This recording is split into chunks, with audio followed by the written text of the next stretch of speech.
I'd like to begin by expressing how honored I am to be standing in front of you as the principal speaker during this Memorial Week. And on behalf of the Greater Cleveland Peace Officers Memorial Society, I want to welcome all of you to this 39th Annual Police Memorial.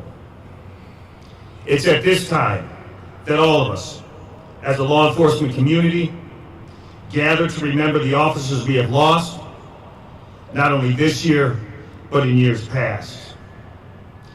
A shocking statistic is that in the last 29 months alone, we have lost well over 300 officers in the line of duty. We have lost 58 officers in the line of duty in the first 5 months of this year.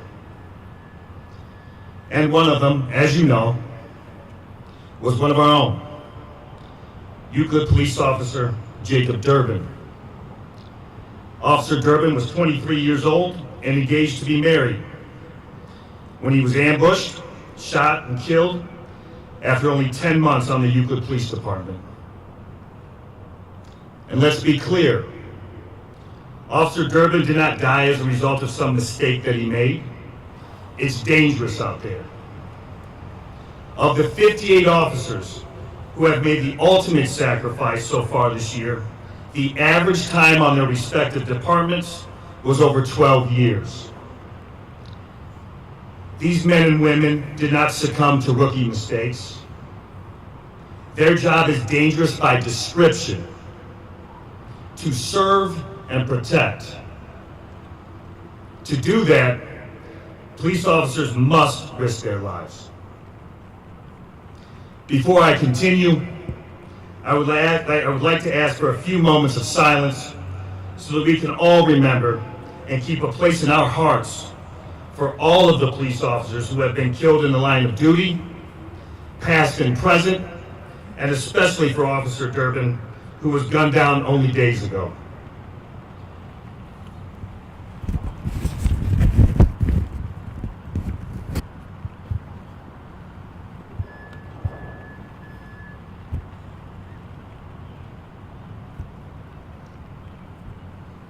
Indeed, that is why we are here today, to remember all of our fallen officers, each of whom has made the ultimate sacrifice so that we can live and thrive in communities kept safe only through the efforts of our police.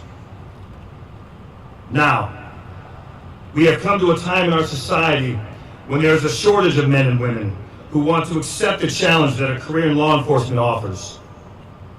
In years past, the number of applicants for open positions on our police departments has far exceeded the number of jobs available.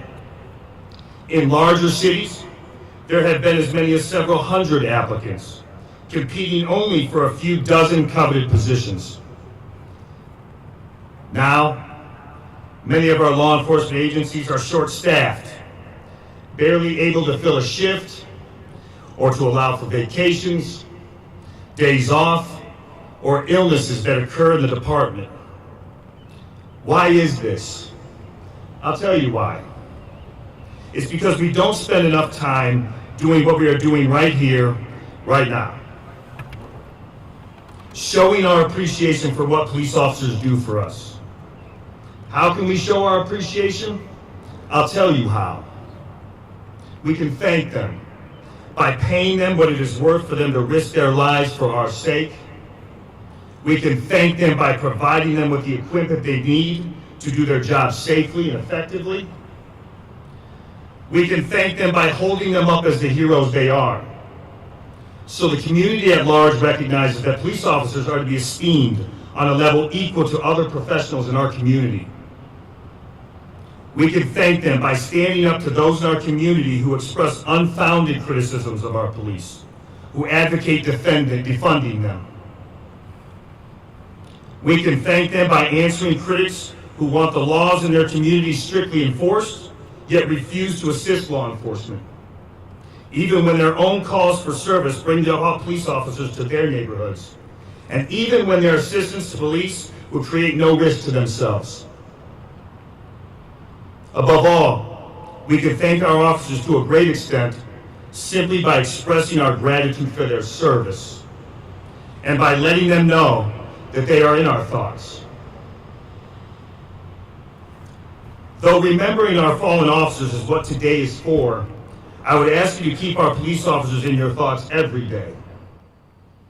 Be courteous to them. Wave to them when they drive by. Teach your children that police officers are to be respected and obeyed, like their parents or their teachers. We should all have their backs, because they always have ours. Thank you, and God bless.